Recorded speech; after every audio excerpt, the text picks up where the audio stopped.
I'm sorry, but it's like the book and the film are two completely different stories. Someone say steamy? I think I need some sort of not suitable for younger viewers thing on this. Hey guys, welcome back to my channel. So in today's video, I'm going to be doing a review of After We Collided, the second book in the After series by Anna Todd. Now, as most of you know, the After We Collided, the film actually came out late last year, and I don't know if you know, but I was absolutely obsessed with it. I loved it, I loved it, I loved it, and I thought it was a really good sequel to After, because previously I hadn't read the books. Since reading the books and then rewatching the films, I'm just sorry to say that they just didn't live up to the expectations. I loved the films, like I would have given them a solid 9.5 out of 10. After reading the books, then watching the films, I would give them maybe a 6 and a push.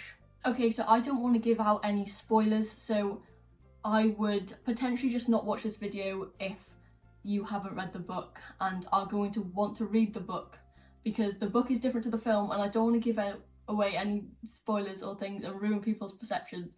So I would stop watching if you don't want any spoilers.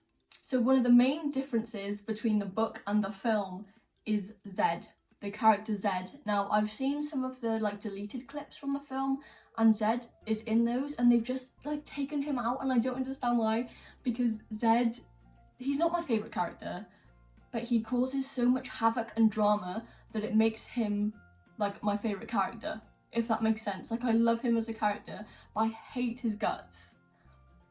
Does that make any sense? I hope for you readers out there it makes sense. I hate him as a character. You are meant to hate him. He causes so much drama, but without him it would not be anywhere near as good. So it's all about, obviously, the same thing happens with the 9 days, where Hardin goes back to England after they have the massive falling out. The falling out and the car crash, they miss out the bit with the it's really hard to explain, because you have to remember that this book is something like 700 pages and they have to fit in 700 pages of information and content into an hour and 45 film, which just isn't, you can't do it. So the main point, things like obviously the going to Seattle, the Vance Publishing thing, and then the Trevor thing. The whole Trevor thing isn't the same at all in the film and the book, not the same at all. The whole apartment thing where his mum comes back, that's the same. The 9 days is the same. The frat party the same. The fight with Molly is the same. That is one of the best things in the film. It's so funny. But the whole Vance Publishing thing is different, but it's also because Tessa gets it in the first book, and in the film it's she gets it in the second film. So it's really confusing. But the whole Trevor thing as well is, the second film is mostly about Trevor. That's what I'd say myself, that the second film, obviously it's about their breakup and things, but it's quite a lot about Trevor, whereas the second book is about Trevor a little bit, but mostly about Zed. And the film, they've just gone, who's Zed? There's no Zed. Oh my god. You just have to read this book. You have to read it. There are fight scenes, the whole frat party scene, Hardin's 21st birthday, which you don't really get to see in the film, which I think is such a key point, because the manipulation and, oh my god, I just can't even with this book. You know when a book just kind of makes you speechless, and it's the sort of thing you can't express your emotions about it. It was so good, and there were so many points where I had to keep reading, several nights. I was up until 1:30, 2 a.m. just reading this because I couldn't put it down. I got so excited about what was happening. It is insane. You have to remember that most of the books I read are around 300 pages. So for me to get through this 700-page book in just under 3 weeks is mind-blowing. It's crazy. That is unheard of for me. So that is a testament to how good these books are. As I said previously, I would not recommend them for younger readers, because they're pretty steamy. The film, I think, is a 15. If it was up to the book, it would easily be an 18. If there was like a further rating above an 18, it would be that. It is saucy. It is very saucy. The main characters, Hardin and Tessa, are relatively similar. It's just the whole Zed character.